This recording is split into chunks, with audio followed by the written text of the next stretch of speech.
하늘도 참 무심하시지. 왜 우리 남매에겐 단 한 번도 곁을 안 내어주나요? 차라리 잘 됐어. 뼈가 으스러지게 버텼는데 이 차가운 물속에선 배고픈 것도 억울한 것도 없겠지. 미련한 것들. 너희는 운이 없는 게 아니다. 너희가 가졌어야 할 천복을 누군가에게 통째로 도둑맞은 것이지. 억울하지 않느냐? 네 복을 뺏어다 대대손속 떡떡거리는 그 괴물을 그냥 두고 죽겠단 말이냐? 여러분은 운명이라는 것을 믿으십니까? 밤낮 없이 뼈가 으스러지도록 노력해도 제자리 걸음인 인생이 있는가 하면 남의 복을 가로채서 대대로 떵떵거리며 사는 불공평한 세상입니다. 여기 지독한 불운의 사슬에 묶여 마지막 선택을 하려던 한 여자가 있습니다. 그리고 차가운 강물에 짐짝처럼 버려진 정체 모를 노파가 있죠. 오늘 이야기는 이 비극적인 두 인연이 얽히며 시작됩니다. 만약 당신이 지금 겪고 있는 그 지독한 불행이 사실은 당신의 것이 아니라면 여러분은 어떻게 하시겠습니까? 서울 변두리를 흐르는 검은 강물 위로 새벽 안개가 자욱하게 깔려 있었습니다. 강바람은 날카로운 칼날처럼 살을 파고들었죠. 세상의 온갖 소음이 썰물처럼 빠져나간 이 적막한 강가에 한 여자가 서 있었습니다. 지수였습니다. 그녀의 가슴팍에는 구겨진 서류 봉투 하나가 보물이라도 되는 양 꽉 쥐어 있었습니다. 오늘만 벌써 10번째 면접 탈락 통보를 받았습니다. 남들보다 뛰어난 실력도 코피를 쏟아가며 했던 밤샘. 노력도 인맥과 뒷배라는 거대한 성벽 앞에서는 그저 무용지물이었습니다. 지수의 삶은 늘 그랬습니다. 부모님 얼굴도 모른 채 고아원에서 자라며 오빠 태호와 서로의 체온을 나누며 버틴 세월이었습니다. 하지만 세상은 남매에게 단 한 번도 따뜻한 자리를 내어주지 않았습니다. 일용직을 전전하다 사고로 다리를 다친 오빠의 약가, 그리고 몇 달째 밀려버린 월세까지. 지수는 이제 자신이 낼 수 있는 마지막 숨이 다했음을 느꼈습니다. 허망하게 흐르는 강물을 바라보며 그녀가 나직이 의졸입니다. 하늘도 참 무심하시지. 정말 우리한테 왜 이러는 걸까요? 지수가 차가운 강물 속으로 발을 내디디려던 찰나였습니다. 안개 속에서 기괴한 물체 하나가 시야에 들어왔습니다. 그것은 사람이 타는 배가 아니었죠. 낡은 돗자리와 스티로폼 조각들을 조잡하게 엮어 만든 흡사 쓰레기 더미 같은 뗏목이었습니다. 그런데 그 위로 희미한 사람의 형체가 보입니다. 지수의 눈이 커졌습니다. 저게 뭐야, 사람 아니야? 본능적인 움직임이었습니다. 자신의 목숨을 버리려던 여자가 눈앞에서 죽어가는 다른 생명을 보고는 얼음장 같은 강물 속으로 뛰어들었습니다. 무릎까지 차오르는 물살을 헤치며 지수는 그 뗏목을 향해 필사적으로 달렸습니다. 가까이 다가갈수록 지수는 경악을 금치 못했죠. 뗏목 위에는 노파 한 명이 밧줄로 온몸이 꽁꽁 묶인 채 쓰러져 있었습니다. 입에는 누런 재갈이 물려 있었고 한때는 화려했을 비단 옷자락은 갈기갈기 찢겨 누더기가 되어 있었습니다. 노파의 살가 죽은 추위 때문에 보라색으로 변해 있었고 밧줄이 파고든 손목에서는 진물이 흘러나오다 그대로 얼어붙어 있었습니다. 누군가 작정하고 이 노인을 죽음의 길로 떠밀어 보낸 것이 분명했습니다. 할머니, 정신 좀 차려보세요. 제 말 들리세요? 지수는 떨리는 손으로 노파의 입에 물린 재갈을 간신히 풀어냈습니다. 노파의 눈이 아주 미세하게 일렁였습니다. 그것은 삶을 구걸하는 눈빛이 아니었습니다. 인간에 대한 지독한 혐오와 경멸이 서린 아주 서늘한 안광이었습니다. 지수는 서둘러 자신의 낡은 패딩을 벗어 노파를 감쌌습니다. 그리고는 뗏목을 끌고 강가로 나왔습니다. 어둠을 뚫고 달려온 오빠 태호가 지수를 도와 노파를 업었습니다. 남매의 단칸방은 좁고 초라했습니다. 벽지 곳곳엔 곰팡이가 슬어있고 보일러조차 제대로 돌지 않아 입김이 새어나오는 방이었죠. 하지만 남매는 자신들이 먹으려던 마지막 쌀을 털어 죽을 쑤었습니다. 지수는 따뜻한 물을 적셔 노파에 얼어붙은 상처들을 조심스레 닦아내기 시작했습니다. 상처를 닦아낼 때마다 지수의 가슴은 미어지는 것 같았습니다. 사람의 손목을 이 지경으로 만들 수 있는 존재가 정령 인간일까 싶었죠. 지수의 정성 덕분이었을까요? 며칠 동안 죽 한 모금 넘기지 못하던 노파가 천천히 입술을 뗐습니다. 그런데 노파가 내뱉은 첫마디는 고맙다는 인사가 아니었습니다. 왜 나를 건졌느냐? 그냥 죽게 두지. 노파의 목소리는 갈라진 논바닥처럼 거칠고 메말라 있었습니다. 지수는 숟가락을 내려놓으며 노파의 눈을 똑바로 응시했습니다. 할머니, 사실 제가 오늘 죽으려고 그 강에 갔었거든요. 그런데 할머니를 보니까 갑자기 화가 치밀어 오르더라고요. 세상이 우리를 버린 것도 모자라 사람을 이렇게 짐짝처럼 버리는 게 너무 억울해서요. 그래서 살렸습니다. 할머니 살려놓고 저도 세상에 따지려고요. 노파의 눈동자가 깊게 흔들렸습니다. 그녀는 평생 재계의 지략가로 살며 수많은 배신과 탐욕을 목격해온 인물이었습니다. 하지만 단칸방에서 죽어가는 자신에게 마지막 쌀을 내어주는 이 미련한 남매의 진심은 태어나서 처음 겪는 종류의 것이었습니다. 노파는 지수의 손바닥을 가만히 내려다보았습니다. 거칠고 굳은 살이 박힌 하지만 온기가 가득한 손이었습니다. 노파는 지수의 손금을 한참이나 훑더니 기괴한 웃음을 흘렸습니다. 미련한 것들, 너희는 운이 없는 게 아니다. 너희가 태어날 때부터 가졌어야 할 천복을 누군가에게 통째로 도둑맞은 것이지. 이 방에 서린 가난의 냄새는 원래 너희의 것이 아니란 말이다. 지수와 태호는 서로의 얼굴을 바라보았습니다. 할머니가 정신이 온전치 않다고 생각했죠. 하지만 노파의 눈빛은 그 어느 때보다 날카롭게 빛나고 있었습니다. 그녀는 지수의 방 한구석에 놓인 낡은 사진 한 장을 가리켰습니다. 돌아가신 남매의 부모님 사진이었습니다. 저 사진 속의 사내, 내가 아주 잘 안다. 20년 전 내 손으로 직접 운명의 판을 짜주었던 사람이니까. 그런데 그 판이 뒤집혔지. 누군가 너희 부모의 목숨을 뺏고 그 복까지 가로채서 재성을 쌓았다. 지금 대한민국에서 가장 운이 좋다고 칭송받는 그자가 바로 범인이다. 지수의 가슴이 요동치기 시작했습니다. 부모님의 의문스러운 사고, 이어지는 지독한 가난, 그리고 끊이지 않는 불운들. 이 모든 것이 우연이 아니라 누군가 설계한 결과라면 어떨까요? 노파는 천천히 몸을 일으켜 세웠습니다. 그녀의 손목엔 밧줄 자국이 선명했지만 몸에서 뿜어져 나오는 기백은 이 작은 단칸방을 가득 채우고도 남았습니다. 노파는 지수의 손을 꼭 쥐었습니다. 나를 살린 값을 하마. 너희의 뺏긴 운명을 되찾아오고 나를 버린 자들에게 10,000배의 이자를 쳐서 돌려줄 것이다. 이제부터 너희는 평범한 인간이 아니라 도둑맞은 운명을 사냥하는 사냥꾼이 되어야 한다. 창밖에는 여전히 겨울바람이 울부짖고 있었지만 남매의 단칸방엔 이전과는 전혀 다른 기류가 흐르기 시작했습니다. 그것은 절망의 끝에서 피어난 서슬 퍼런 복수의 불꽃이었습니다. 지수는 깨달았습니다. 강물에서 건져 올린 것은 노파의 몸뚱이가 아니라 자신들의 멈춰버린 운명을 다시 돌릴 거대한 동력이었다는 사실을 말입니다. 어둠이 짙게 깔린 밤, 노파는 지수에게 낡은 수첩 하나를 내밀었습니다.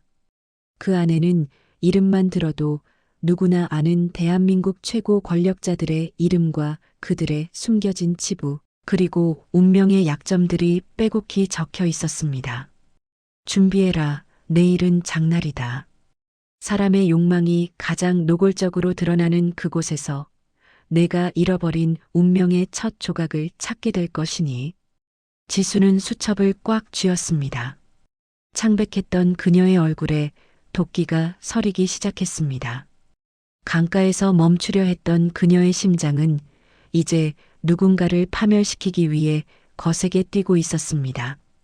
지독한 불운의 사슬을 끊어내고 도둑맞은 복을 되찾기 위한 전쟁의 서막이 올랐습니다.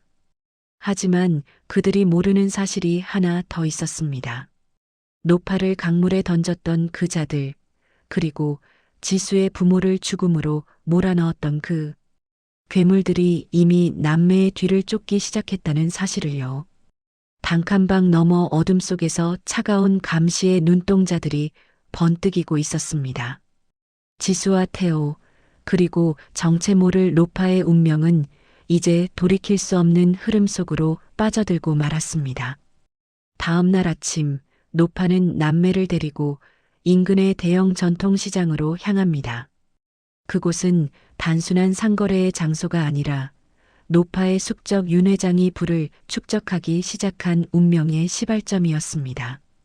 할머니는 지수에게 돈 한 푼 없이 시장에서 가장 귀한 물건을 가져오라는 기묘한 시험을 내립니다. 과연 지수는 돈 대신 무엇을 지불하고 운명의 첫 조각을 손에 넣게 될까요?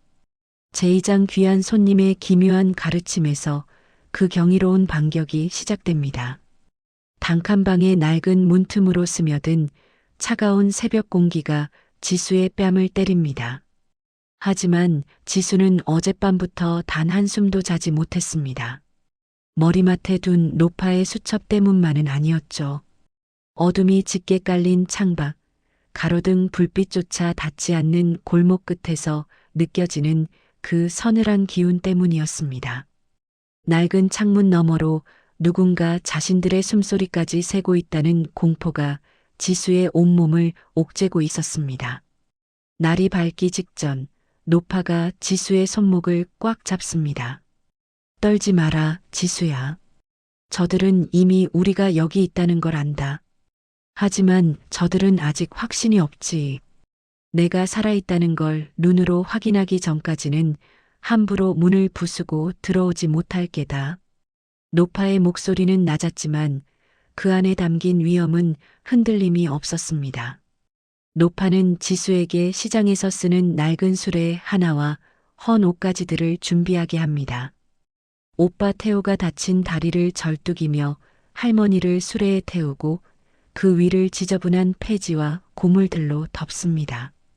남매는 매일 아침 폐지를 줍던 평상시의 모습으로 위장한 채 단칸방 문을 엽니다. 골목 어귀에 세워진 검은 승용차 안에서 번뜩이던 눈동자들이 남매를 흡습니다. 지수는 심장이 입 밖으로 튀어나올 것 같았지만 노파의 가르침대로 일부러 태호와 월세 걱정을 하며 투덜거립니다. 감시자들은 그저 흔한 빈민가의 남매라고 판단했는지 차창을 올리고 시선을 돌리죠.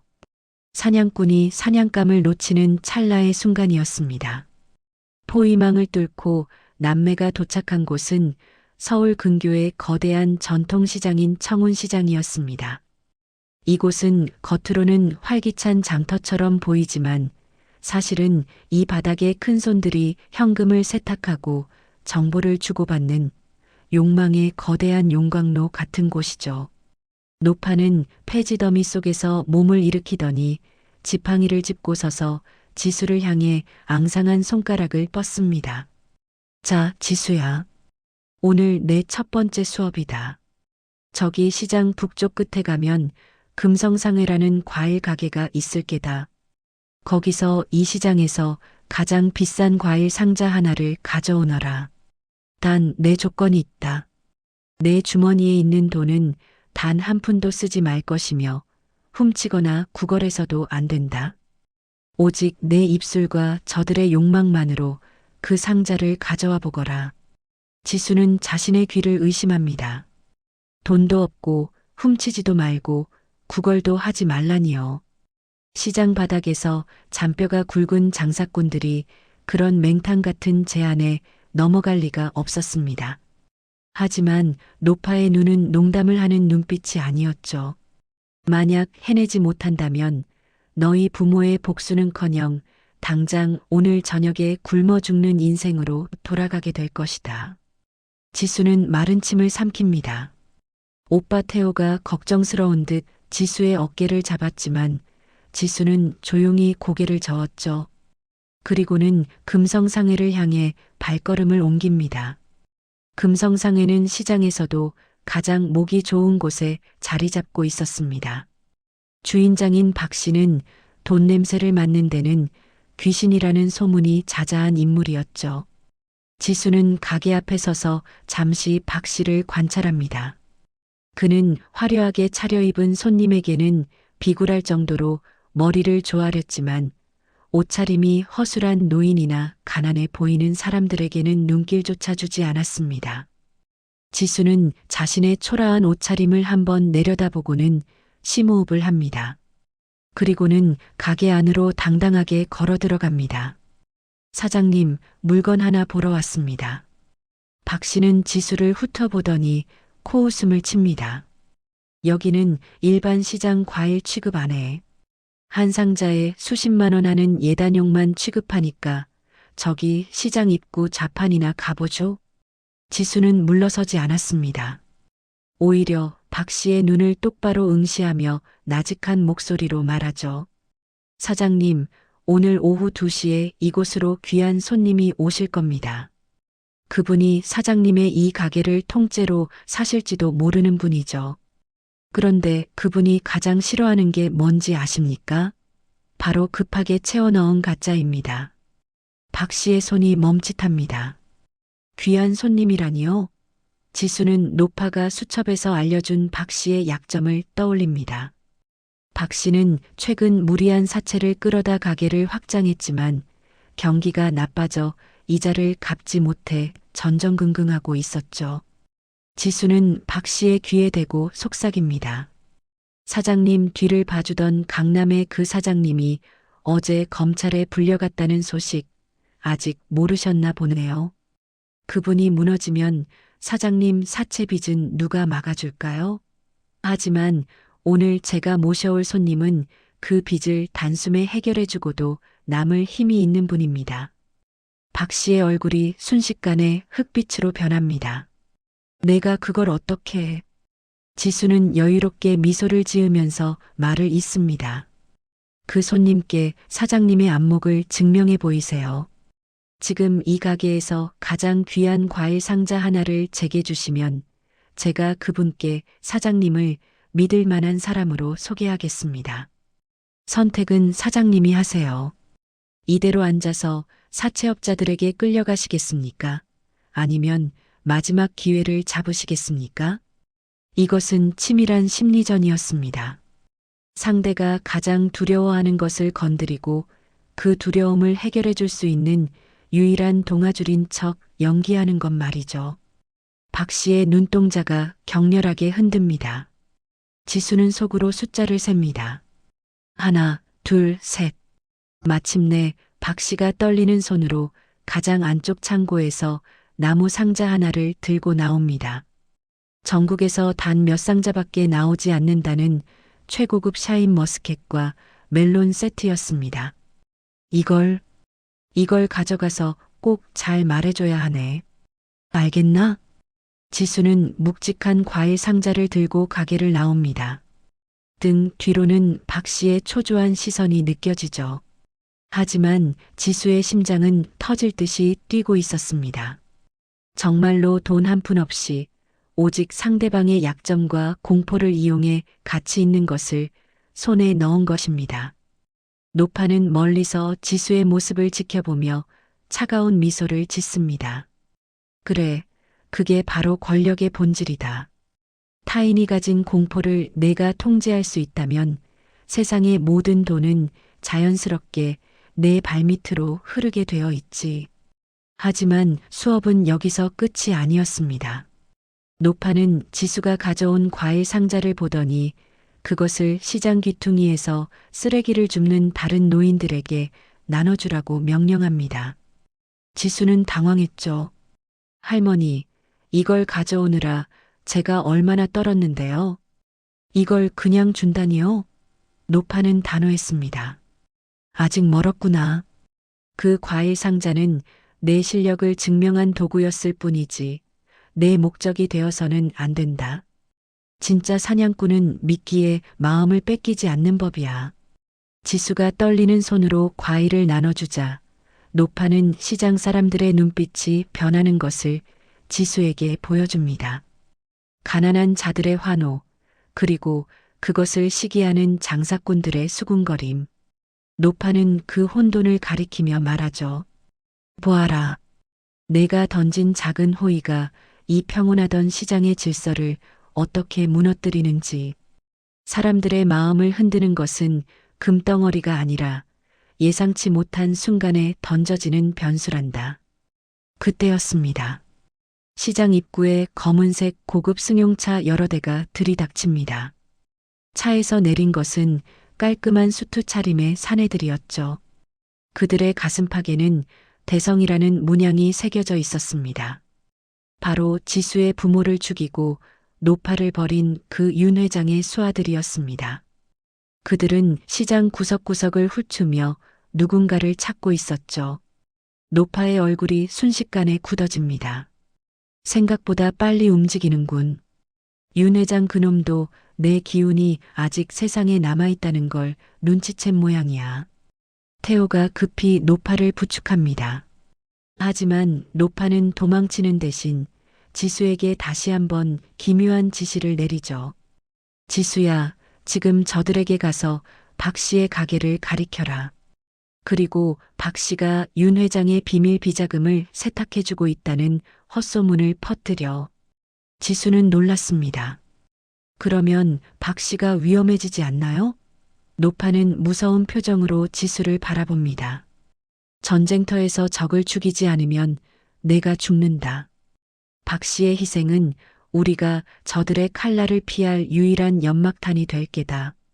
지수는 망설였지만 노파의 눈에서 비치는 단호함에 굴복할 수밖에 없었습니다. 그녀는 시장통을 돌며 은밀하게 말을 퍼뜨리기 시작하죠. 금성상의 박 씨가 드디어 입을 열었다며? 윤 회장 비밀 장부가 거기 숨겨져 있다던데? 순식간에 시장은 근거 없는 소문으로 들끓습니다. 윤 회장의 수하들은 시장 사람들의 수군거림에 민감하게 반응했고 이내 그들의 발걸음은 금성상회로 향합니다. 잠시 후 시장 안에서는 박 씨의 비명과 집기가 부서지는 소리가 울려 퍼집니다. 그 소동을 틈타 노파와 남매는 유유히 시장 뒷문을 빠져나갑니다. 지수의 손은 파들파들 떨리고 있었습니다. 자신을 믿었던 사람을 사지로 몰아넣었다는 죄책감, 그리고 생존을 위해 누군가를 짓밟아야 한다는 비정한 진실이 그녀를 괴롭혔죠. 노파는 지수의 손을 가만히 잡습니다. 떨지 마라. 내 손에 묻은 피는 내 부모의 원수를 갚기 위해 치러야 할 최소한의 값이다. 이제 시작일 뿐이야. 뒷골목에 도착한 노파는 품속에서 또 다른 열쇠 하나를 꺼냅니다. 이것은 윤 회장이 가장 아끼는 금고의 복제 열쇠다. 그는 조만간 자신의 모든 운이 빠져나가고 있다는 것을 깨닫게 될 것이고 그때가 되면 스스로 이 금고를 열게 될 게다. 우리는 그때까지 그가 믿었던 사람들을 하나씩 내 편으로 만들 것이다. 지수는 눈물을 닦으며 노파를 바라보죠. 할머니, 정말 우리가 그 괴물을 이길 수 있을까요? 노파는 안개 낀 강 너머를 보며 나직이 대답합니다. 운명은 바꿀 수 없지만 주인을 바꿀 수는 있는 법이지. 세 사람은 다시 어둠 속으로 몸을 숨깁니다. 쫓기는 신세에서 쫓는 사냥꾼으로 그들의 위치가 조금씩 바뀌고 있었습니다. 지수는 이제 확실히 알게 되었습니다. 자신이 가야 할 길은 꽃길이 아니라 피비린내 나는 전쟁터라는 사실을 말이죠. 그리고 그 전쟁터의 끝에서 자신을 기다리는 것은 화려한 보상이 아니라 잃어버린 자신들의 진짜 이름이라는 것을 말입니다. 단칸방을 감시하던 자들은 뒤늦게 속았다는 것을 깨닫고 금성상회를 쑥대밭으로 만들었지만 이미 남매와 노파는 자취를 감춘 뒤였습니다. 지수는 차가운 뒷골목의 어둠 속에서 결심합니다. 이제 다시는 누군가에게 운명을 도둑맞지 않겠다고, 그리고 빼앗긴 모든 것을 피해 대가로 찾아오겠다고 말이죠. 시장을 빠져나온 세 사람은 한참 동안 그림자처럼 어두운 골목을 헤매었습니다. 지수의 머릿속에는 여전히 금성상의 박 씨의 처절한 비명소리가 환청처럼 맴돌고 있었죠. 살기 위해 누군가를 사지로 몰아넣어야 했던 그 비정한 첫 수업은 지수의 영혼에 깊고 날카로운 발자국을 남겼습니다. 오빠 태호는 다친 다리를 절뚝이면서도 연신 뒤를 살피며 동생의 안색을 살핍니다. 동생의 창백한 얼굴과 떨리는 손을 보니 가슴이 찢어지는 듯 했지만 지금은 위로보다 생존이 급급한 처지였습니다. 하지만 노파는 단 한 번도 뒤를 돌아보지 않았습니다. 그녀는 마치 보이지 않는 길을 보고 있는 사람처럼 거침없이 서울의 가장 화려한 중심가 뒤편 쇠락한 저택들이 모여있는 언덕배기로 향했습니다. 이곳은 한때 대한민국을 주름잡던 정재계 인사들이 비밀리에 모이던 요정들과 앙가들이 밀집해 있던 곳입니다. 지금은 높은 담벼락 위로 이끼가 끼고 사람의 발길이 끊긴 듯 보였지만 노파가 낡은 대문 앞에 특정한 돌출 부위를 힘주어 누르자 육중한 철문이 소리 없이 열렸습니다. 낡은 외관과 달리 저택 내부는 먼지 하나 없이 정갈하게 관리되어 있었습니다. 공기 중에는 오래된 목재 향과 쌉싸름한 차 냄새, 그리고 무거운 침묵이 섞여 있었죠. 노파는 거실 한가운데 놓인 육중한 참나무 탁자 앞에 우뚝 서서 지수와 태호를 돌아봅니다. 촛불 하나 켜지지 않은 어둠 속에서 노파의 눈빛만이 형형하게 빛나고 있었습니다. 이곳이 내가 세상의 눈을 피해 준비해온 마지막 요새다. 윤석구가 내 숨통을 완전히 끊었다고 믿고 축배를 들 때 나는 이곳에서 그놈의 거대한 제국을 무너뜨릴 치명적인 독을 정성껏 준비하고 있었지. 노파는 벽면에 걸린 커다란 가계도와 복잡한 인물관계도를 지팡이 끝으로 가리킵니다. 그 정점에는 대한민국에서 운의 신이라 불리는 윤 회장의 사진이 걸려 있었습니다. 지수는 사진 속 윤 회장의 인자한 미소를 보며 온몸에 소름이 돋는 것을 느꼈습니다. 저 인자한 가면 뒤에 어떤 끔찍한 괴물이 숨어 있는지 이제야 조금씩 실감이 났기 때문입니다. 노파는 따뜻하게 우려낸 차를 한 잔 들이켜더니 깊은 한숨과 함께 20년 전의 잔혹한 이야기를 꺼내기 시작했습니다. 너희 부모님은 가난한 집안에서 태어났지만 하늘이 내린 기운을 가진 분들이었다. 아버지는 사람의 마음을 얻는 천부적인 인덕이 있었고 어머니는 흙 속에서도 진주를 찾아내는 밝은 안목이 있었지. 두 분이 손을 잡으면 불가능한 일이 없었다. 내가 처음 그분들을 만났을 때 나는 그분들이 머지않아 대한민국 재계의 거대한 물줄기를 바꿀 주인공이 될 거라 확신했다. 그래서 내 모든 지략과 인맥을 쏟아부어 그분들을 돕기로 결심했었지. 노파의 눈동자에 시퍼런 분노와 회한이 서립니다. 찻잔을 쥔 그녀의 손마디가 하얗게 질릴 정도로 힘이 들어갔습니다. 그런데 그때 내 곁에 그림자처럼 붙어있던 쥐새끼가 하나 있었다. 바로 윤 회장, 아니 당시에는 내 밑에서 잔심부름이나 하며 기회를 엿보던 윤석구였지. 그놈은 재능도 인덕도 없었다. 하지만 남의 것을 탐하는 탐욕과 교활한 만큼은 타의 추종을 불허했지. 그는 내가 너희 부모를 위해 준비하던 모든 사업 비책과 운용의 노하우를 몰래 훔쳤다. 하지만 그것만으로는 부족했지. 그놈은 더 근본적이고 확실한 것을 원했다. 바로 너희 부모가 타고난 그 거대한 성공의 기운 자체를 빼앗기로 한 것이다. 지수는 숨이 막히는 것 같았습니다. 떨리는 목소리로 노파에게 묻습니다. 할머니, 운을 빼앗는다는 게 정말 가능한 일인가요? 사람이 노력해서 얻은 결과가 아니라 누군가 강제로 가져갈 수 있는 거냐고요. 노파는 창밖에 짙은 어둠을 응시하며 차갑게 대답합니다. 보통 사람들은 미신이라 치부하고 넘겨버리지. 하지만 권력의 최상단에서 세상을 움직이는 자들은 안다.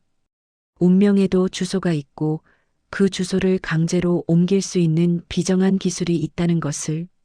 윤석군은 사악한 직관과 역술가들을 동원해 너희 부모의 기운을 억누르는 수의 판을 짰다. 그리고 20년 전 그 비오는 밤 사고를 위장해 너희 부모의 목숨을 앗아갔지.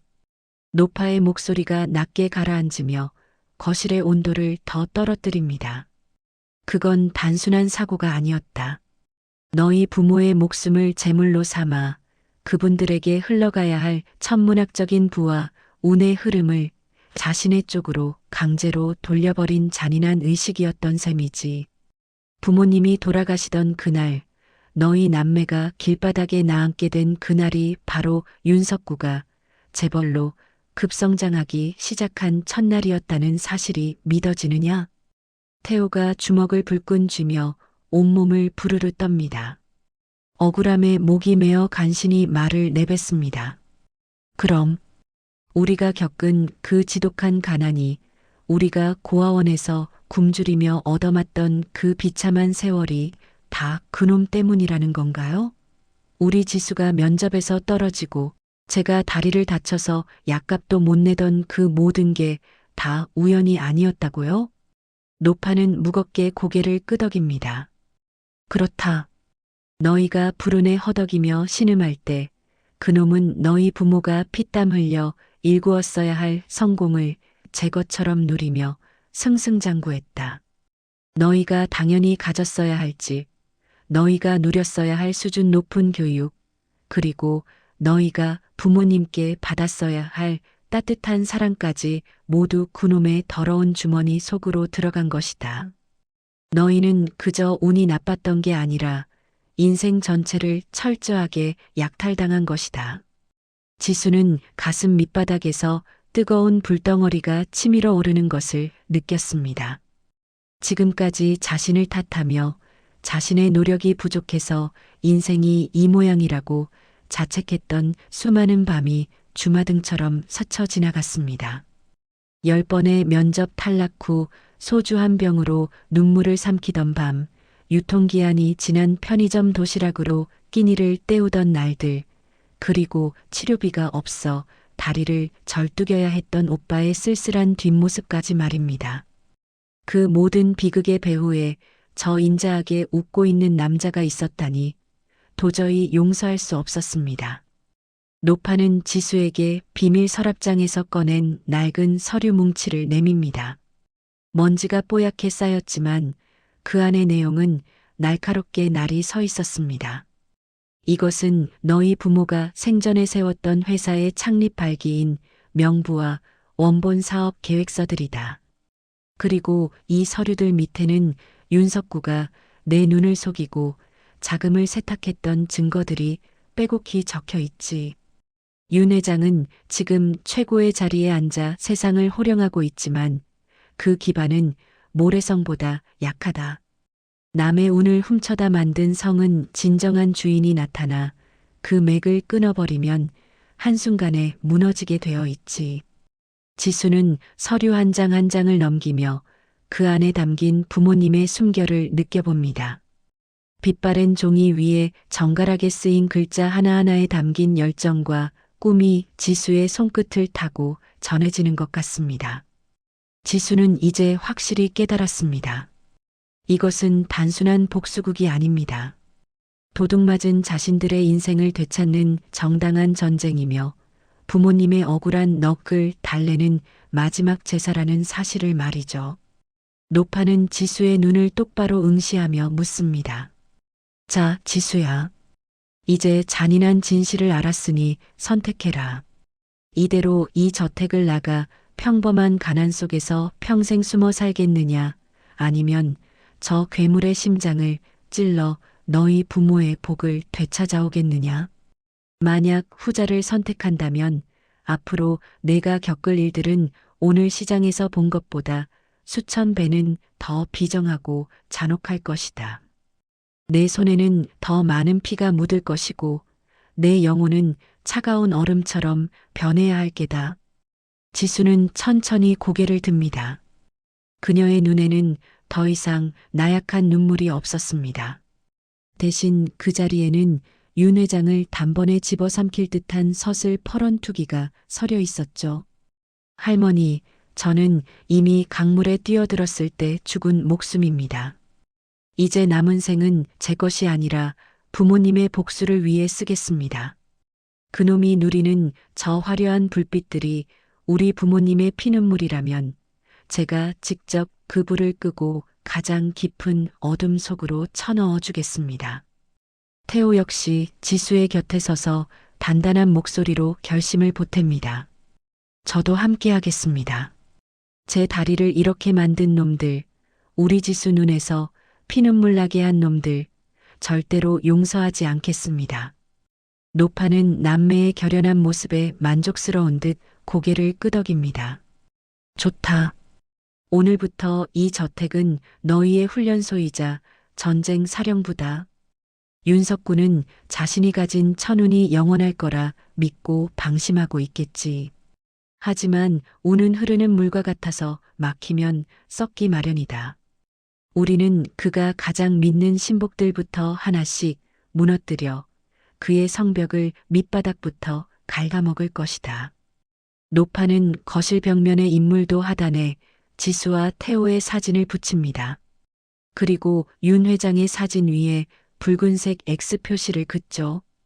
이제 대한민국 최고의 행운아라 불리는 윤석구의 몰락이 시작되는 순간이었습니다. 지수는 거울 속에 자신을 바라봅니다. 어제의 나약한 취준생 한지수는 더 이상 없었습니다. 거울 속에는 부모님의 원수를 갚기 위해 지옥에서 돌아온 차가운 사냥꾼이 서 있었습니다. 하지만 승리를 향한 길은 멀고도 험할 것입니다. 윤 회장은 이미 국가 권력기관들까지 제 손바닥 위에 올려두고 있었고 그의 주변에는 수천 명의 수하가 철성 같은 성벽을 쌓고 있었죠. 노파는 지수에게 첫 번째 타깃의 이름을 알려줍니다.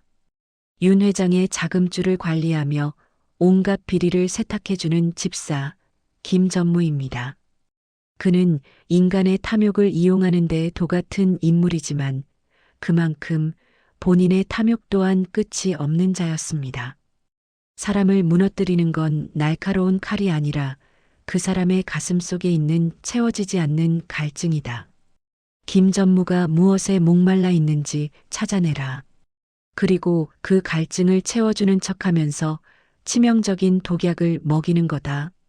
지수는 노파의 가르침을 머릿속에 깊이 새기며 차가운 밤 공기를 들이마십니다. 복수의 서막이 올랐고 이제 멈출 방법은 없었습니다. 밤이 깊어지자 노파는 저택 지하의 비밀 서재로 남매를 데려갑니다.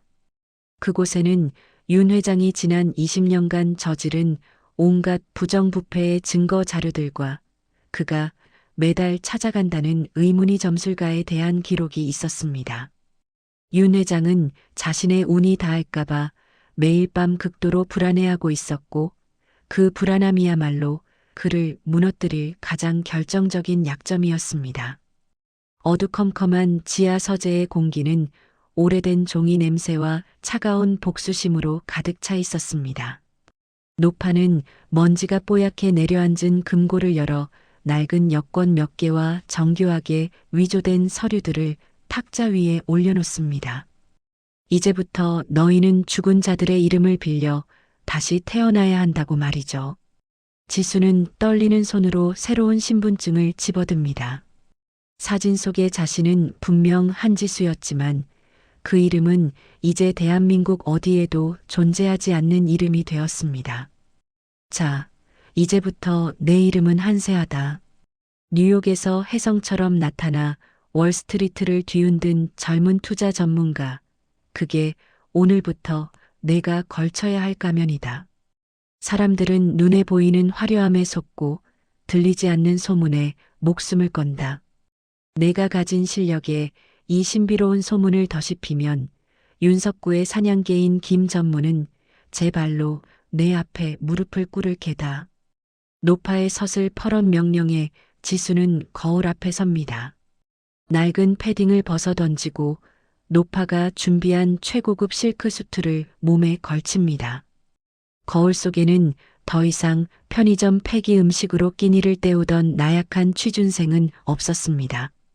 차가운 눈빛과 절제된 미소, 그리고 상대의 영혼을 꿰뚫어 볼 듯한 오만한 기품이 흐르는 젊은 CEO 한세아가 서 있었죠. 그녀는 자신의 뺨을 한 차례 가볍게 때리며 다짐합니다. 오늘부터 나는 한지수가 아니라 저 괴물을 무너뜨릴 가장 화려한 무기라고 말이죠. 동시에 오빠 태호에게도 새로운 임무가 주어집니다. 다리가 불편한 태호는 전면에 나설 수 없었기에 윤 회장 일가의 뒤를 캐는 그림자가 되어야 했습니다. 노파는 태호에게 사람의 관상을 보고 그 이면의 욕망을 읽어내는 심한의 기술을 전수합니다. 태호는 낮에는 윤 회장의 저택 근처에서 폐지를 줍는 노인으로, 밤에는 고급 유흥가 지하에서 정보를 매매하는 중개인으로 변신하며 윤 회장의 수하들을 하나둘씩 분석하기 시작합니다. 태호는 다리를 절뚝이며 골목을 누비면서도 눈만큼은 매의 것처럼 번뜩이며 저택 안의 미세한 공기 변화까지 포착해냈습니다. 지수는 노파의 자금력을 동원해 강남 한복판에 루나 컨설팅이라는 정체불명의 회사를 차립니다. 그리고 노파가 짜놓은 각본대로 업계에 기묘한 소문을 퍼뜨립니다. 투자하는 곳마다 천운이 따라 수백 배의 수익을 터뜨리는 젊은 여자가 나타났다. 그녀는 숫자가 아니라 운의 흐름을 읽는다. 소문은 삽시간에 재계의 뒷골목을 장악했습니다. 특히 운명과 풍수, 점술에 집착하는 윤 회장 계열사의 임원들에게 이 소문은 거부할 수 없는 유혹이었죠. 탐욕은 이성보다 빠르고 불안은 논리보다 강력하기 때문입니다. 첫 번째 사냥감인 김 전무가 움직이기 시작한 것은 회사를 차린 지 불과 한 달 만이었습니다. 김 전무는 윤 회장의 더러운 돈을 세탁하며 막대한 부를 쌓았지만 늘 이인자라는 꼬리표에 지독한 열등감을 느끼는 인물이었습니다. 그는 윤 회장 몰래 자신만의 왕국을 세우고 싶어 했고 그 자금을 불려줄 신비로운 조력자를 간절히 찾고 있었죠. 지수는 그가 보낸 비서를 통해 접촉해오는 과정을 느긋하게 즐겼습니다. 지수는 루나 컨설팅의 최고급 응접실에서 김 전무와 마주합니다. 김 전무는 오만한 태도로 지수를 훑어보지만 지수는 눈 하나 깜짝하지 않고 차를 한 모금 마시며 나직이 말합니다. 김 전무님 오시는 길에 사고가 날 뻔하셨군요. 왼쪽 뒷타이어의 공기압이 미세하게 맞지 않아 차가 휘청거렸을 텐데 운이 좋으셨습니다. 하지만 그 운이 오늘 이 방을 나가는 순간까지 유지될지는 의문이네요. 김 전무의 안색이 순식간에 변합니다. 실제로 그는 오는 길에 급제동하며 식은땀을 흘렸기 때문이죠. 사실 이것은 태호가 미리 차량을 조작하고 정보를 전달한 치밀한 연극이었지만 김 전무의 눈에는 지수가 정말로 운의 흐름을 읽는 신비로운 존재로 보이기 시작했습니다. 김 전무는 마른 침을 삼키며 조심스럽게 묻습니다. 한 대표, 소문은 들었네만 대체 내 운이 어떠하기에 그런 소리를 하는 건가? 지수는 차갑게 미소 지으며 노파에게 배운 대로 김 전무의 가슴 속 갈증을 후벼 파기 시작합니다. 전무님은 사자의 머리가 되고 싶어 하지만 현실은 평생 늙은 호랑이의 발톱이나 깎아주는 신세죠. 윤 회장의 그늘은 너무 깊어서 전무님 같은 분은 그 안에서 결국 말라 죽게 될 운명입니다. 제가 제안하는 프로젝트에 올라타시겠습니까? 아니면 평생 윤 회장의 사냥개로 살다가 용도 폐기되시겠습니까? 김 전무의 탐욕이 눈동자 속에서 이글거리기 시작합니다. 지수는 그에게 운의 흐름을 이용한 마케팅이라는 미명 아래 윤 회장의 비자금을 합법적으로 빼돌릴 수 있는 정교한 투자 제안서를 내밉니다. 김 전무는 그것이 자신의 목을 조르는 올가미인 줄도 모르고 지수가 내민 달콤한 독약을 단숨에 들이킵니다. 그는 지수가 내민 계약서에 서명하며 손을 떨었습니다. 자신이 평생 모셔온 윤 회장을 배신한다는 공포보다 지수가 보여준 황금빛 미래에 대한 갈증이 더 컸기 때문이죠. 지수는 그런 김 전무의 비겁한 눈을 보며 속으로 비웃었습니다. 도둑들의 연합은 이토록 쉽고 허망하게 무너지는 법입니다. 한편 태호는 윤 회장의 내부 조직원들을 더 깊숙이 공략하기 시작합니다. 그는 윤 회장의 저택에서 오랫동안 무시당하며 일해온 운전기사 최 씨와 정원사들에게 접근합니다. 노파에게 배운 대로 그들의 관상을 보고 그들이 가진 남모를 슬픔과 원한을 건드립니다. 아저씨, 아드님 수술비 때문에 밤잠 설치시는 거 압니다. 윤 회장은 자기 개한테는 수천만 원짜리 보석 목걸이를 걸어주면서 20년 일한 아저씨 아들 목숨값엔 관심도 없죠? 제가 그 돈 만들어 드리겠습니다. 단 윤 회장이 매달 만난다는 그 비밀스러운 점술가에 대한 정보만 넘겨주십시오. 태호의 진심 어린 유혹과 노파가 뒤에서 지원하는 자본 앞에 윤 회장의 철성 같던 내부 보안은 서서히 무너지기 시작합니다. 윤 회장이 가장 믿었던 수하들이 하나둘씩 태호의 첩자가 되어 저택 내부의 대화 내용을 녹음하고 윤 회장의 심리 상태를 실시간으로 보고하기 시작한 것이죠. 태호는 매일 밤 지하 요새로 돌아와 지수에게 보고서를 건넵니다. 윤 회장이 잠들기 전마다 찾는 향정신성 의약품의 종류, 그가 거울을 보며 내뱉는 혼잣말까지 모든 것이 데이터가 되어 쌓여갔습니다. 지수는 마케팅 분야에서도 압도적인 두각을 나타내며 재계의 아이콘으로 부상합니다. 그녀가 손대는 브랜드마다 행운을 부르는 제품이라는 브랜딩이 입혀지며 완판 행렬을 이어갑니다. 사람들은 광적으로 지수에게 열광했고 대중의 눈에 비친 그녀는 마치 승리의 여신 그 자체였습니다. 한세아가 입으면 대박이 난다. 그녀가 머문 자리에는 복이 굴러 들어온다는 미신적인 믿음이 대한민국 상류층을 지배하기 시작했습니다. 지수는 이 현상을 차갑게 관찰하며 인간의 어리석음을 복수의 밑거름으로 삼았습니다. 이 소문은 결국 윤 회장의 귀에까지 들어갑니다. 자신의 운이 다해가는 것을 느끼며 매일 밤 과거 부모님의 환영에 시달리던 윤 회장에게 운을 다스리는 젊은 CEO의 당장은 구원과도 같은 소식이었죠. 윤 회장은 지독한 불면증과 불안 증세에 시달리며 자신이 훔친 운명이 빠져나가고 있다는 공포에 사로잡혀 있었습니다. 그는 이제 거울 속의 자신을 보며 누가 내 운을 훔쳐가고 있는 거지? 라며 소리치기 시작했습니다. 노파는 지하 저택에서 모니터를 통해 이 모든 과정을 지켜보며 지수에게 다음 단계를 지시합니다. 잘했다, 지수야. 이제 윤석구가 제 발로 미끼를 물 때가 되었다.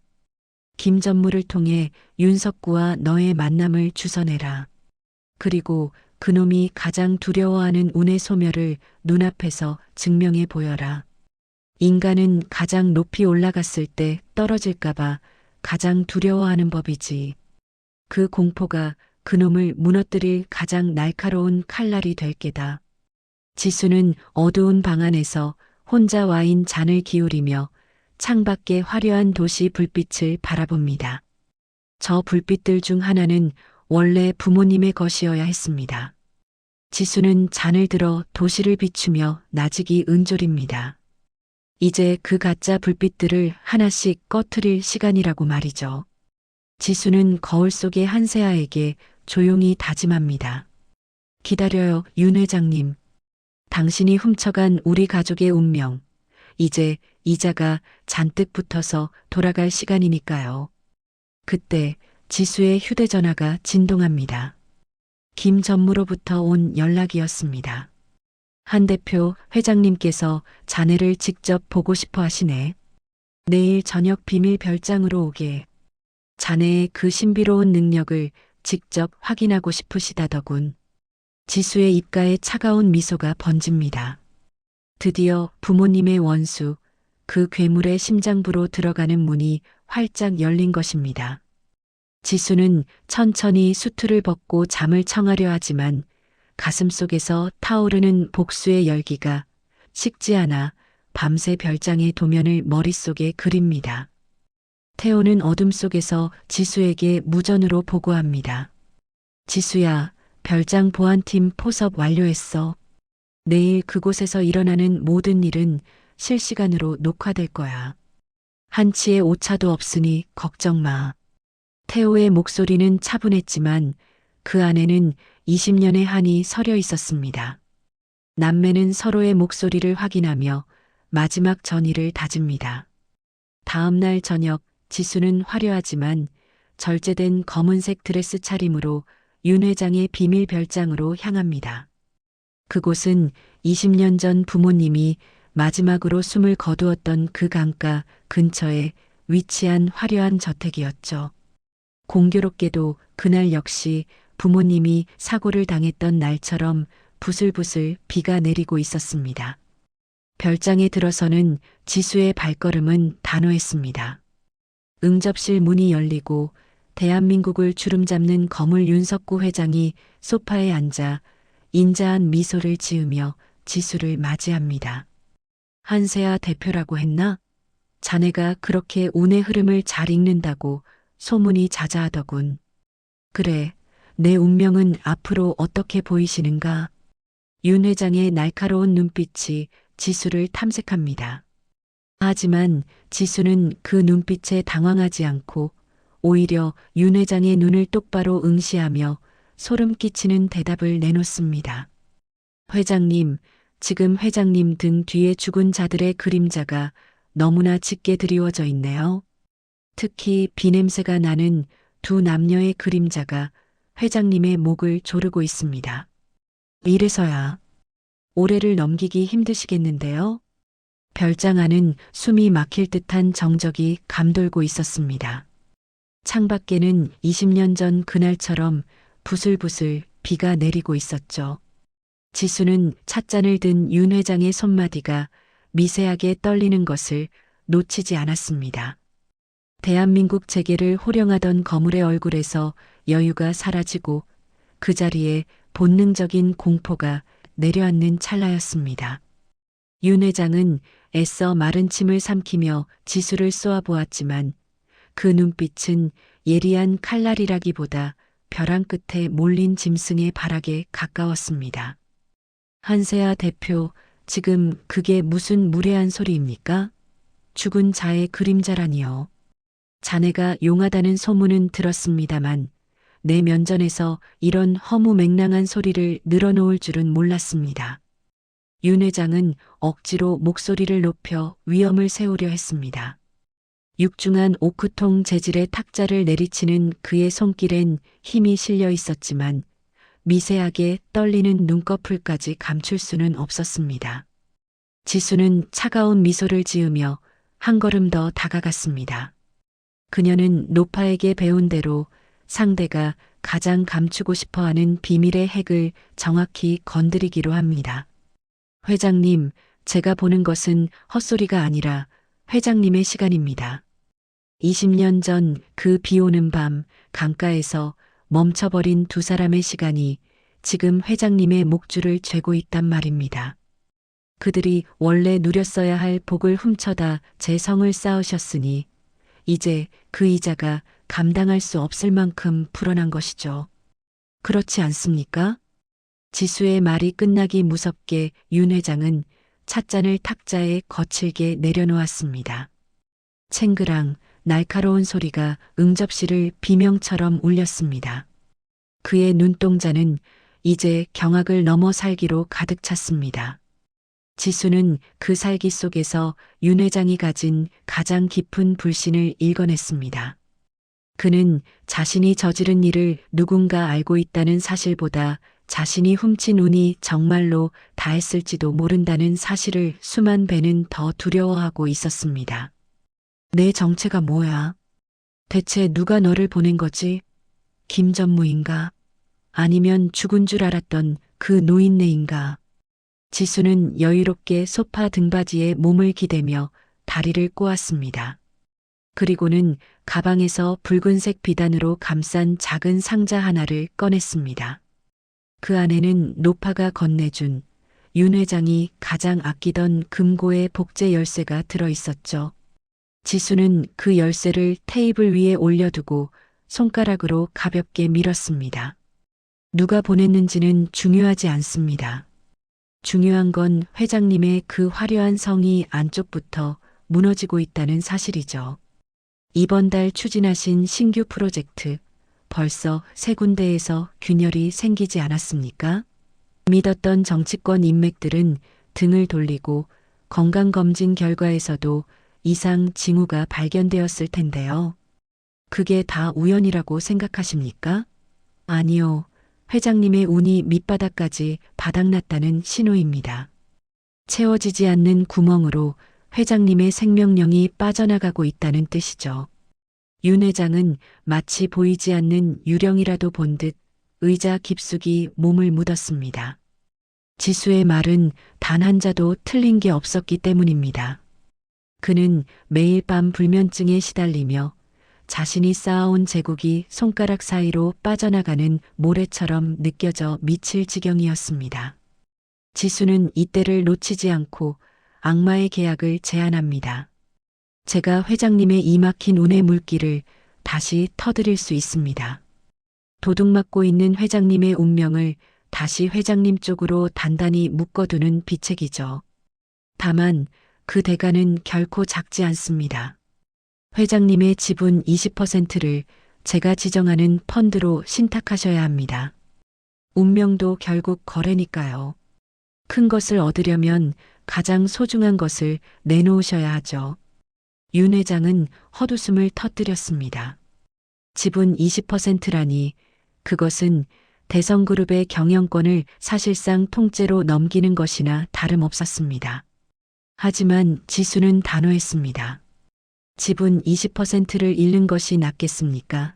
아니면 석 달 안에 가문 전체가 풍비박산 나고 차가운 감방에서 남은 생을 마감하는 것이 낫겠습니까? 선택은 회장님의 몫입니다. 저는 그저 흐름을 읽어드릴 뿐이죠. 이것은 철저하게 설계된 심리적 올감이었습니다.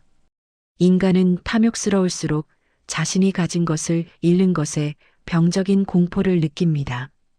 지수는 윤 회장의 그 비겁한 탐욕을 정확히 공략했죠. 윤 회장은 밤새 잠들지 못한 채 지수가 내민 제안서를 훑어보았습니다.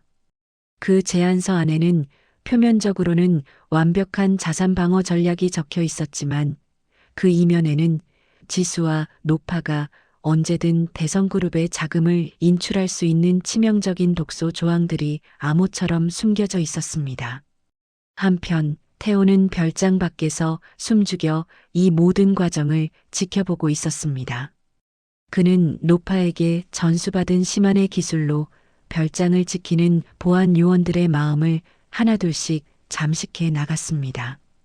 회장님이 조만간 무너질 거라는 소문 들었지? 지금 갈아타지 않으면 너희도 공범으로 끝이야. 태호는 그들에게 거액의 현금과 새로운 신분을 약속하며 윤 회장의 마지막 방어선까지 소리 없이 무너뜨리고 있었습니다. 윤 회장이 가장 믿었던 경호팀장조차 태호가 건넨 비밀 장부를 보고는 고개를 숙였습니다. 주인을 배신하는 것은 고통스럽지만 침몰하는 배와 함께 죽는 것은 더 고통스러운 일이기 때문입니다.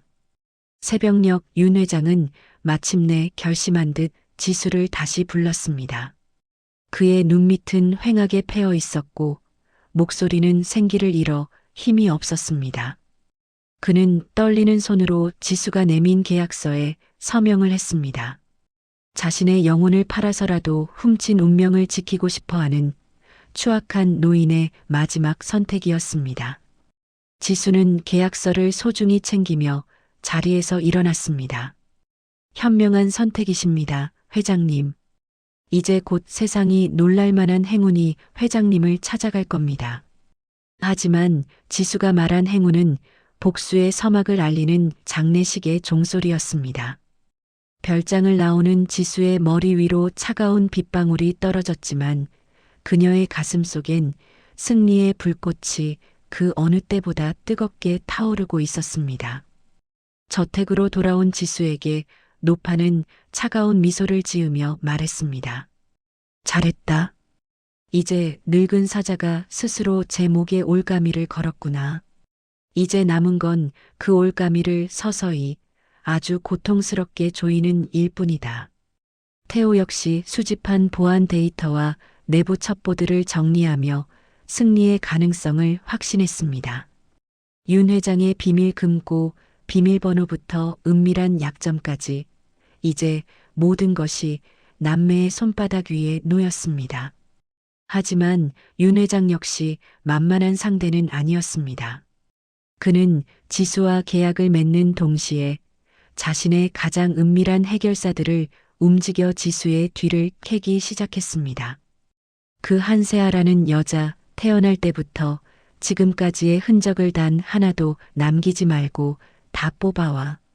만약 내 운을 건드린 사기꾼이라면 그 강가의 산채로 묻어버릴 테니까. 윤 회장의 비열한 반격이 지수의 발밑까지 소리 없이 다가오고 있었던 것이죠. 지수는 이제 대한민국에서 가장 주목받는 젊은 여회장으로 급부상합니다. 윤 회장에게 받은 지분을 바탕으로 그녀는 재계의 판도를 흔들기 시작합니다. 대중은 그녀의 화려한 성공에 열광했지만 그 이면에서는 윤 회장의 제국이 서서히 썩어 문드러지고 있었습니다. 지수는 마케팅을 통해 대성그룹의 핵심 제품들의 불운의 이미지를 심기 시작했고 소비자들은 이유도 모른 채 대성그룹의 제품을 기피하기 시작했습니다. 윤 회장의 불안은 극에 달했습니다. 주가는 폭락하고 믿었던 자금줄은 속수무책으로 막히기 시작했습니다. 그는 지수에게 전화를 걸어 미친 듯이 발악했습니다. 이게 어떻게 된 거야? 운의 물기를 터준다며. 왜 내 제국이 무너지냐고. 지수는 차가운 목소리로 대답했습니다. 회장님, 큰 운을 받으려면 몸 안의 더러운 피부터 모두 빼내야 하는 법입니다. 지금 그 고통은 회장님이 진정한 운의 주인이 되기 위한 필수적인 과정일 뿐이죠. 조금만 더 버티십시오. 원래 새벽이 오기 전이 가장 어두운 법이니까요. 이것은 완벽한 가스라이팅의 극치였습니다. 윤 회장은 지수의 말에 의지하며 자신의 개인 자산까지 더 깊숙이 루나 컨설팅으로 밀어 넣었습니다. 그는 이제 지수의 조언 없이는 단 하루도 버틸 수 없는 중독 상태에 빠져버린 것입니다.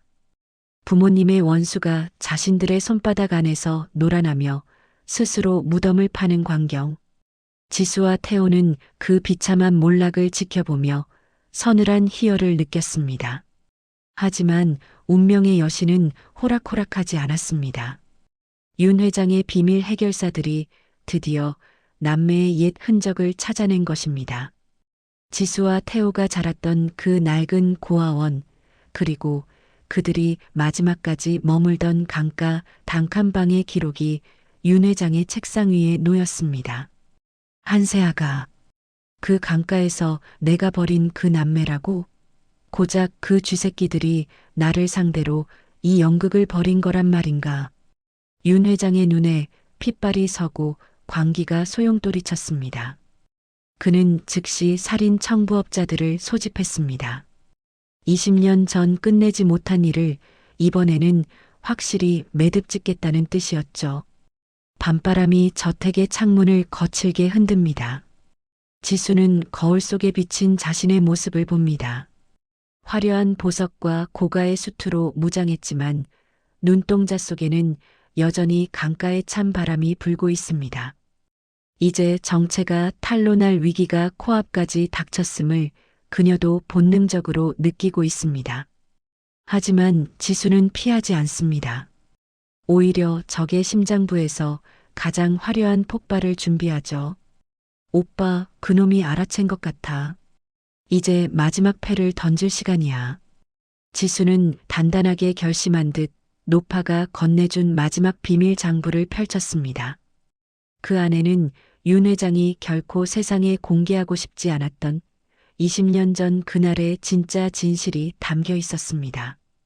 이제 두 운명의 충돌은 피할 수 없는 정점으로 치닫고 있습니다. 요새의 정적을 깨고 CCTV 모니터가 붉은 빛을 토해내며 비명을 지르기 시작합니다. 화면 속에는 윤 회장이 보낸 검은 그림자들이 이미 저택의 높은 외벽을 타고 넘는 모습이 선명하게 잡혔습니다. 그들은 마치 굶주린 늑대들처럼 소음기를 장착한 총을 든 채 거실 문턱까지 소리 없이 접근하고 있었죠. 지수는 차가운 실크 수트 소매를 걷어붙이며 책상 위 태블릿 PC의 보안 시스템을 가동합니다. 오빠, 저놈들 생각보다 성격이 아주 급해. 벌써 현관 문턱까지 발을 들였어. 지수의 목소리는 얼음처럼 차갑고 차분합니다.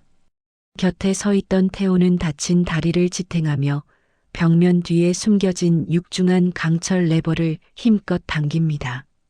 콱광 하는 둔탁한 소리와 함께 서재의 문이 이중으로 잠기며 두꺼운 방화 셔터가 내려오죠. 태호는 떨리는 지수의 어깨를 단단히 감싸쥐며 낮은 목소리로 대답합니다. 지수야, 겁먹지 마. 이 집은 노파 할머니가 지난 20년 동안 오늘 같은 날을 대비해서 만든 요새야. 저놈들이 들고 있는 총으론 이 두꺼운 철판에 기스 하나 못 내. 오히려 저놈들이 제 발로 무덤 속에 기어들어온 셈이지. 태호의 말대로 거실로 난입한 괴한들이 당황하는 모습이 화면에 가득 찼습니다. 아무리 문을 두드리고 폭약을 설치하려 해도 특수 합금으로 된 요새는 꿈쩍도 하지 않습니다. 지수는 차분하게 마이크를 잡습니다. 그리고는 저택 전체에 울려 퍼지는 스피커를 통해 서늘하고 오만한 목소리를 내뱉죠. 윤 회장님이 보내신 귀한 손님들인가요? 20년 전에는 비겁하게 강물에 던지더니 이제는 제 발로 지옥을 찾아오셨습니다. 환영합니다. 하지만 여긴 들어올 때는 마음대로였겠지만 나갈 때는 당신들 마음대로 되지 않을 겁니다. 지수가 엔터키를 강하게 누르자 저택 안의 모든 조명이 일제히 꺼집니다. 동시에 귀를 찢는 듯한 고주파 음향과 함께 강력한 최루가스가 천장에서 살포되죠. 괴한들이 비명을 지르며 쓰러지는 모습을 차갑게 지켜보며 지수는 노파가 건네준 마지막 비밀 장부를 책상 위에 펼쳤습니다. 그 안에는 윤 회장이 결코 세상에 공개하고 싶지 않았던 20년 전 그날의 처참한 진실이 담겨 있었습니다. 오빠, 이것 좀 봐. 단순히 우리 가족의 운을 뺏은 게 아니었어.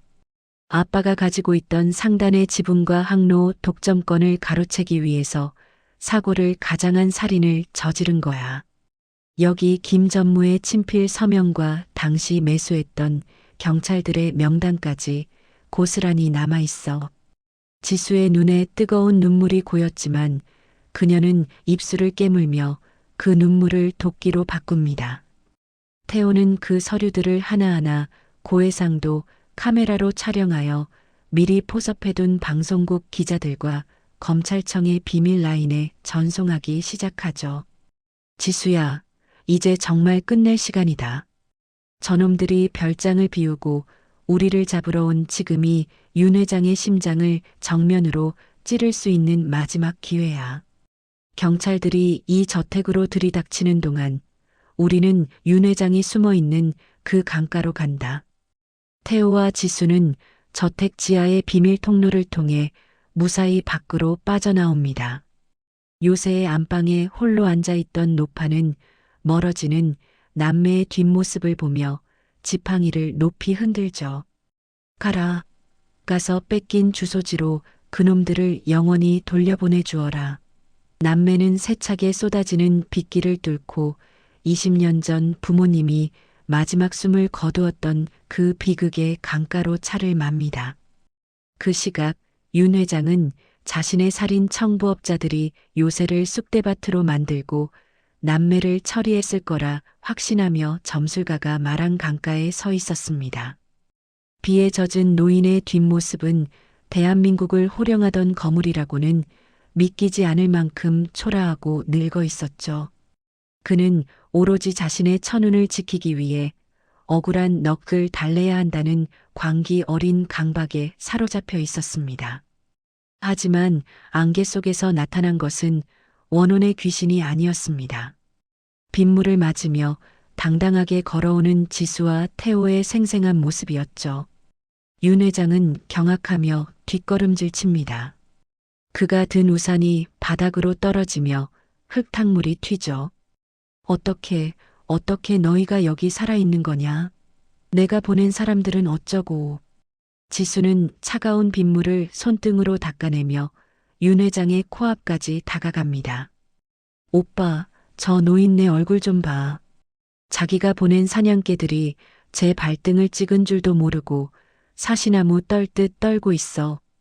회장님, 당신이 보낸 그 비겁한 부하들은 이미 우리 요새의 함정에 빠져 검찰에 넘겨졌습니다. 그리고 당신이 20년 전 저지른 그 살인 교사 증거도 지금 이 순간 전 세계로 생중계되고 있죠.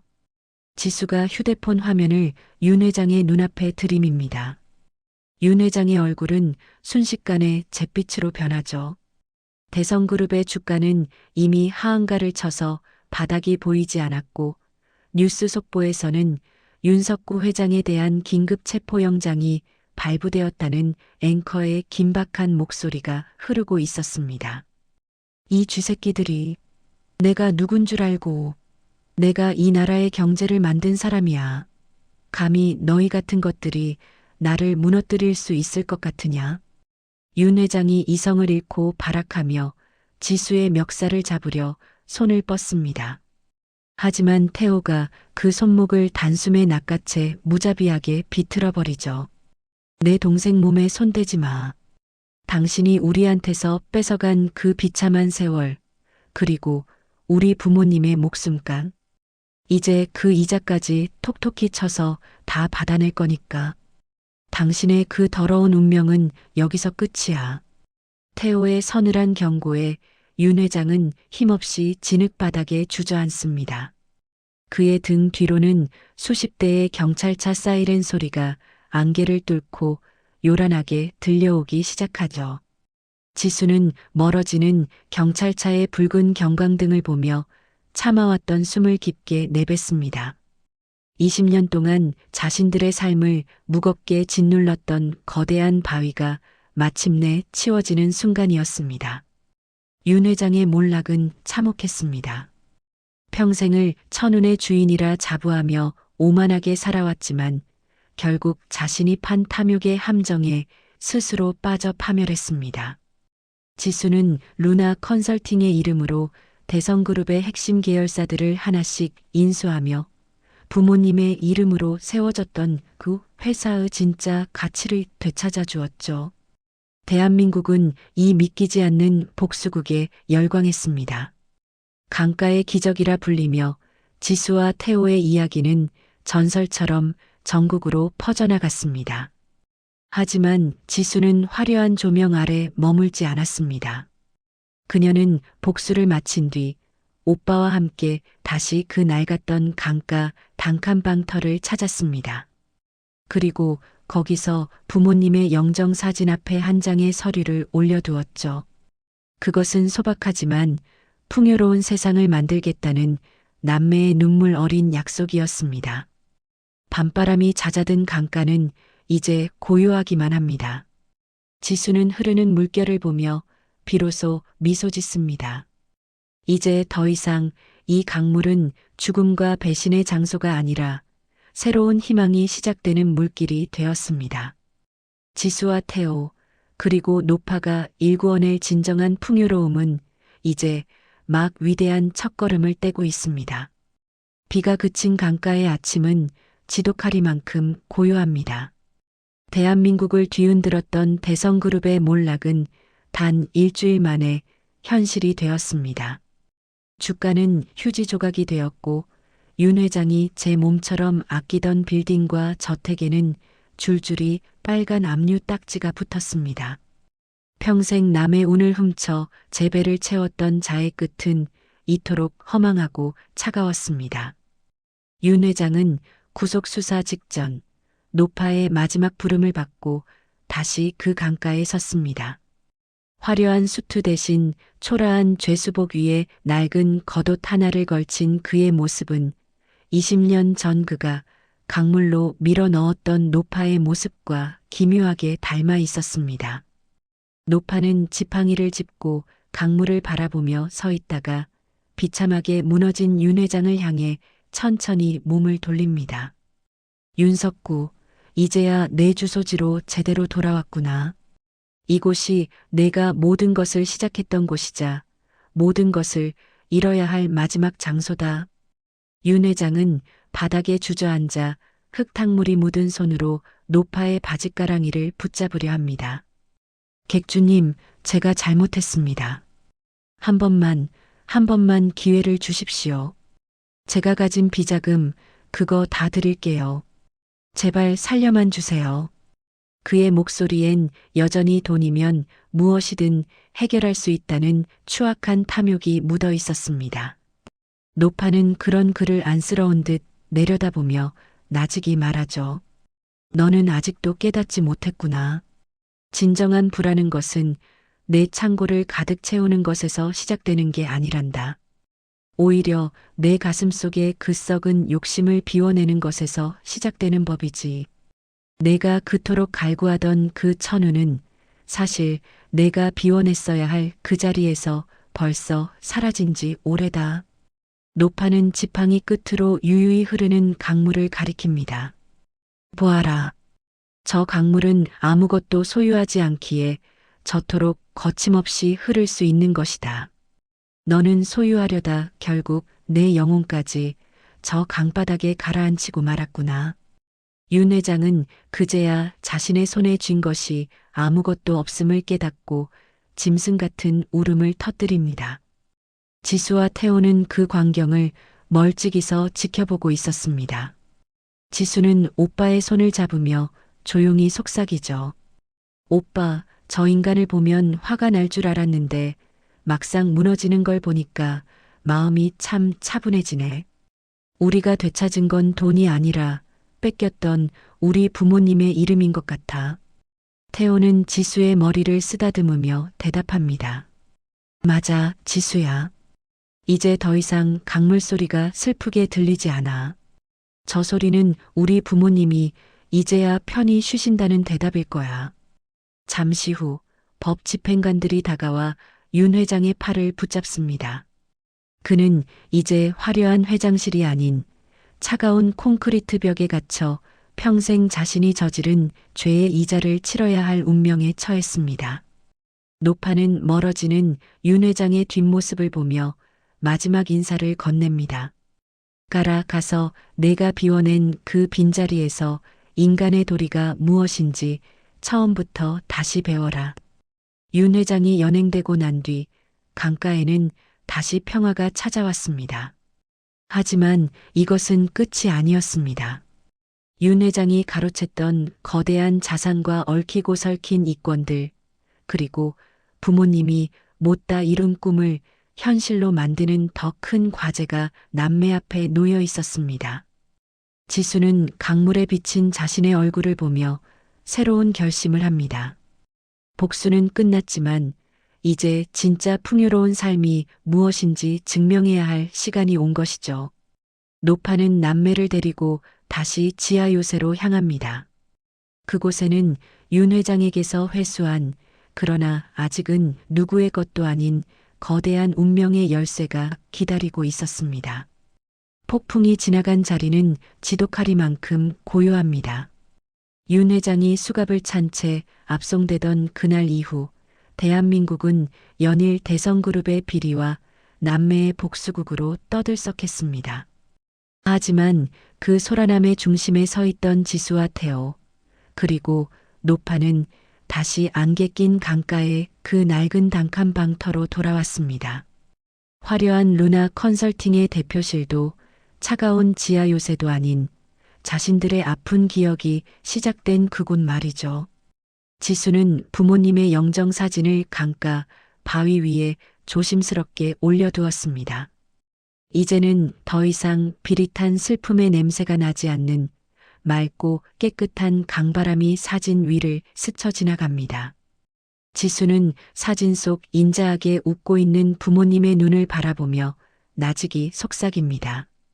엄마, 아빠, 이제 다 끝났어. 그놈은 자기가 지은 죄만큼 깊고 어두운 곳으로 갔어.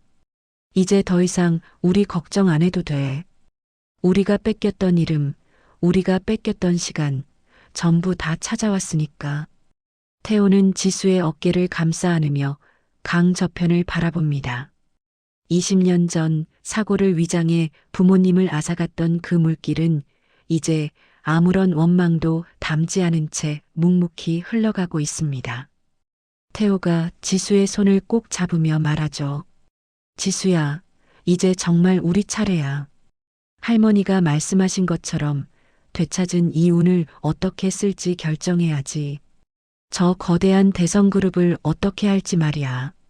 그때 뒤에서 지팡이 소리가 들려옵니다. 노파였습니다. 그녀는 평생을 바쳐 준비한 복수가 끝났음에도 불구하고 허탈함 대신 오히려 더 맑아진 눈빛으로 남매를 바라봅니다.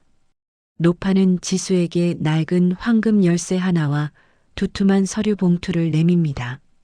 자, 이제 이것이 내 부모가 못다 이룬 꿈의 마지막 조각이다.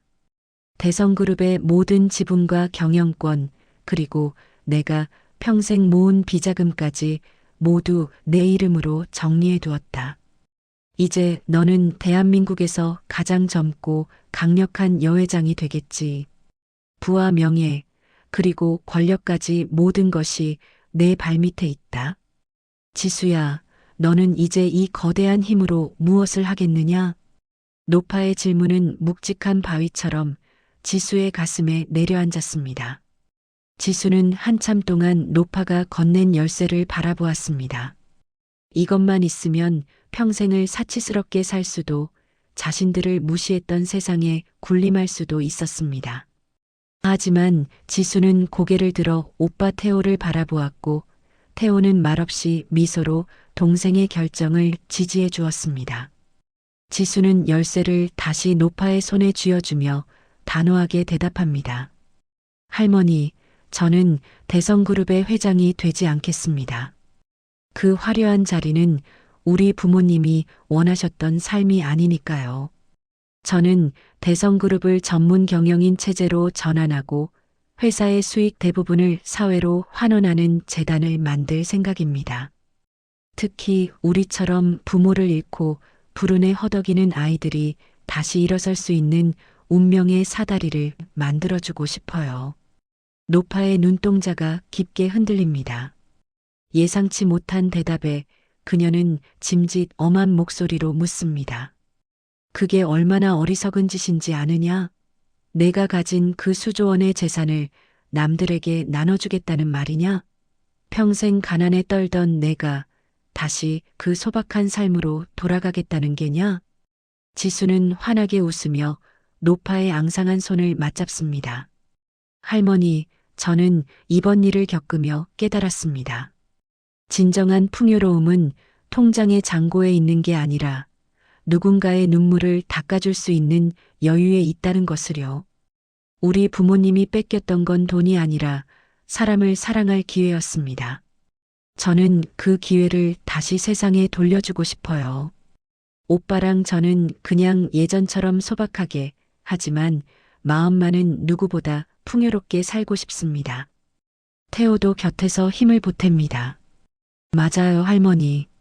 저도 다리가 좀 불편하지만 이제는 당당하게 걸을 수 있습니다. 저는 시장 사람들과 어울리며 정직하게 땀 흘려 일하는 그 소박한 기쁨을 누리며 살고 싶어요. 그게 우리가 찾은 진짜 천운이니까요. 노파는 한참 동안 두 남매를 바라보다가 마침내 호탕한 웃음을 터뜨립니다. 지팡이로 바닥을 3번 내리치며 그녀가 말하죠. 하하, 역시 내 안목이 틀리지 않았구나.